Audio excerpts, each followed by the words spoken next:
Now imagine this. You have been going to your GP, the optician, the ENT specialist, all for a persistent headache and a heavy pressure in the front of your face. You have even done an allergy test, but still no clear answers. And after going through all the tests and appointments, you are still experiencing the same symptoms. Can you imagine how frustrating that is? You know something isn't right, but no one can give you a real solution. But here is what no one ever told me, but what has changed my health. Your gut health plays a significant role in how your body tolerates food. So if you're a woman over 40 and you are suddenly started struggling with digestion or food sensitivity, this video is for you. Because today I'm sharing how gut health impacts everything from mood and immune function to digestion. And then the 5R protocol I started using to heal my gut. So let's dive in.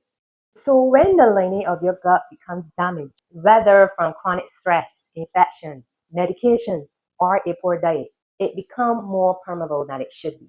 So in other words, your gut starts letting the wrong things through. This condition is known as increased intestinal permeability, or more commonly, leaky gut. Now, under healthy conditions, your gut lining functions like a tightly sealed gate, allowing in properly digested nutrients and keeping out harmful invaders such as bacteria, toxins, and undigested food particles. But when that barrier breaks down, those harmful substances slip through into your bloodstream where they don't belong. Now, this confuses your immune system, and as a result, it goes into overdrive and react to substances like gluten, dairy, soya, or nuts. Sounds familiar? This might be foods you used to tolerate before without any issues. But now your immune system begins to produce inflammation and antibodies against those foods, potentially leading to food sensitivity, joint pain, fatigue, and skin issues that appear without warning. But of course, the severity and occurrences will vary depending on the individual. So many women over 40 may start seeing symptoms like itchy skin or scalp, eczema, or unexplained rashes, reaction to perfume or strong smells, sensitivity to mold or cleaning products. So then after experiencing these things, you go to a dermatologist and you get a cream or medication to address the issue. But it keeps reoccurring because the root problem isn't your skin, it is your gut.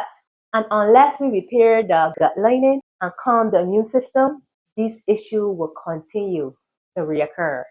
Meaning you need more medication just to manage your symptoms. And so that's why fixing your gut isn't just about addressing digestion issues, it is about addressing inflammation throughout your body.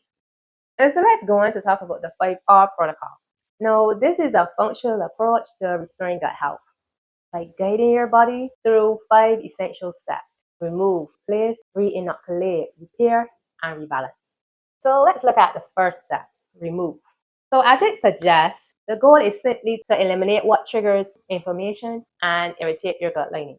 So that will include inflammatory foods like fried foods, processed snacks, sugary drinks, these refined carbs, and low quality oils. But you're also looking at toxins from everyday sources like personal care products, cleaning chemicals, pesticides, and even hidden mold in your environment.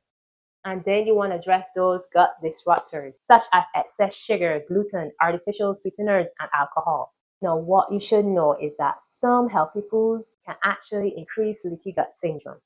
So, for example, gluten, the protein in wheat and other grains that give the dough its elasticity, and then legumes, nuts, seeds, and whole grains, they contain lectins and phytic acid, which can block nutrient absorption and irritate a compromised gut. Now, these foods aren't harmful to everyone, but if your gut is already inflamed, it's best to temporarily remove them to give your system a better chance to calm down and repair. Now, let's talk about raw veggies. Yes, they are rich in fiber and nutrients, but for some persons, they can trigger bloating, cramping, gas, and loose stools. So it's always recommended that such persons should actually steam or lightly saute their vegetables. Now, the purpose of this is to break down some of the fibers and make the nutrients easier to absorb. You can also explore blending your veggies. So blend with bone broth, This is gentle on the gut, it preserves the fiber, and enhances absorption without irritating the lining.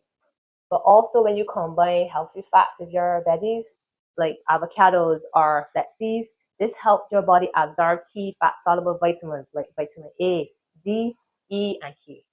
But let's look at the starches.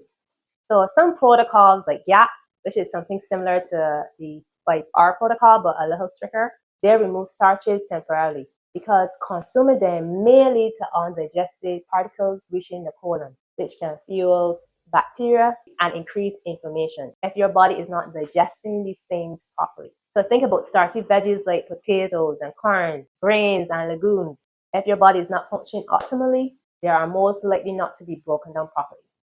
So after you remove the irritants and inflammatory triggers, the next step in the 5R protocol is to add the things the gut needs to function correctly. Now, this means supporting your body with how it produces stomach acid, digestive enzymes, and bile acids. Because as we age, or just dealing with chronic stress, medication use, or poor diet, these causes our digestive function to decline. So you may not be producing enough stomach acid to break down proteins. You may lack the enzymes to digest carbs, fats, or fiber. Or you may have a sluggish bowel flow, especially if your liver or gallbladder is under strain. And so this is where supplements come in. But of course, it's best to consult your functional medical practitioner to get advice in this area. So once you have removed the irritants and provided your digestive system with the required support, it's time to rebuild your gut microbiome. This is the diverse community of bacteria that keeps your digestion, immune system, and even your mood in balance. So you are now reintroducing your beneficial microbes through high quality probiotics and fermented food. And this is important, especially if your gut has been depleted by stress, antibiotics, poor diet, or environmental toxins. You now need to plant the good bugs back in and give them what they need to thrive. So I use this brand of probiotics, and this mimic the natural microbes found in nature. No, I don't do so lot at this part, the fermented foods. I used to get this brand of sauerkraut from the health store, but I don't see it anymore. Now I have to get back in the habit of making my own. Now these foods are rich in living bacteria and enzymes that keep repopulating your gut naturally. So let me just run through quickly how you can ferment your own vegetable. So most vegetables ferment in 2 to 3% salt water brine. So that means 2 to 3 grams of salt per 100 milliliter of water. So if you have to put your veggies in this container, you have to put enough water to ensure that it's fully submerged. And you would have to use some sort of weight to keep down the vegetables in the solution. Because if you don't, it would begin to produce mold and start to spoil. Now, the choice of salt is also important. You want to use a high quality salt like sea salt, Himalayan. Note that iodine prohibits fermentation. Also, filter your water because chlorine can kill beneficial bacteria. So, according to the American Gut Project, people who regularly consume fermented foods had higher microbial diversity, and that's key. A more diverse gut microbiome means better nutrient absorption, less inflammation, more stable hormones, fewer digestive issues like bloating or constipation, and improved mood and brain function. So the other aspect to this is that most of us spend the majority of our time indoors. Now, this is not good for our gut health because when we are indoors, we are mostly exposed to microbes from other people, pet, dust, tap water, air conditioning systems, and maybe a few houseplants. But added to that, those cleaning products and disinfectants we use, they don't just wipe out germs, they also slow down the growth of beneficial microbes in our environment. Now let's compare that to being outdoors, where you are surrounded by a rich mix of bacteria and microbes from the soil, plants, animals, and fresh air. And we don't just touch them, they enter our bodies through our skin and our lungs. So that means the time we spend in nature helps keep our gut microbiome diverse and resilient. So instead of doing all your activity inside, try to move outside where possible. So now that you have removed the triggers, address your gut needs to digest properly, and started rebalancing your microbiome, it's time for one of the most critical phases. So this is where we help the gut lining to rebuild and restore. So one of the most powerful gut healing foods we can use is bone broth. This is rich in collagen, gelatin, and L-glutamine. These are all nutrients your gut lining loves. Research has shown that these compounds help reduce inflammation and restore the integrity of the intestinal barrier. So some of the ways you can enjoy your bone broth is to sip it as a warm drink, or just use it as a base for soup, or blend it into a savory smoothie. So some other ways you can repair your gut lining is feeding your microbes well. The American Gut Project found that individuals who consume 30 or more different plants per week exhibited significantly greater microbial diversity compared to those who consume fewer than 10. Now, I know 30 might sound a lot, but when I'm talking about 30 different variety of plants, I'm including fruits, vegetables, herbs, spices like turmeric, basil, or ginger.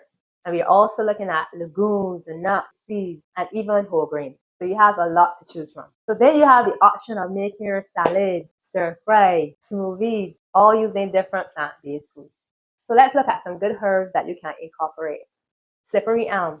Now, research shows that this herb forms a gel-like coating in the digestive tract that soothes irritation and supports nutrients absorption. So some other anti-inflammatory herbs that you can incorporate is turmeric, ginger. This calms the lining and reduces bloating, reflux, or general discomfort. So you can incorporate these herbs into your cooking. And this is a simple but effective way to get them into your diet. So now we are down to the last step, rebalance. This is about more than what we eat. It is about how you manage stress, move your body, rest, and think. Because even the best supplement and cleanest diet can only do so much if your nervous system is constantly in a state of stress. Now, research has shown that chronic stress impacts your gut. It reduces things like stomach acid, slow down digestion, disrupt your microbiome. But I'm not going to dive too deeply into how you can manage stress in this video. But I do think it's such a critical aspect of gut healing that I wanted to cover it in a separate video. So let me know in the comments if that is something you would like to see. So there you have it, the complete 5R gut healing framework. Remove, replace, re-inoculate, repair, and rebalance.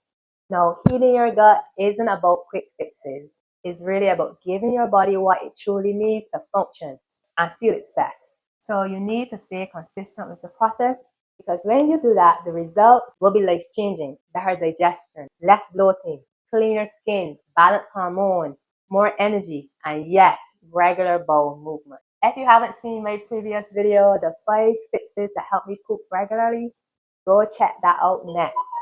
This includes simple, practical tips that help me improve my digestion and finally poop regularly again.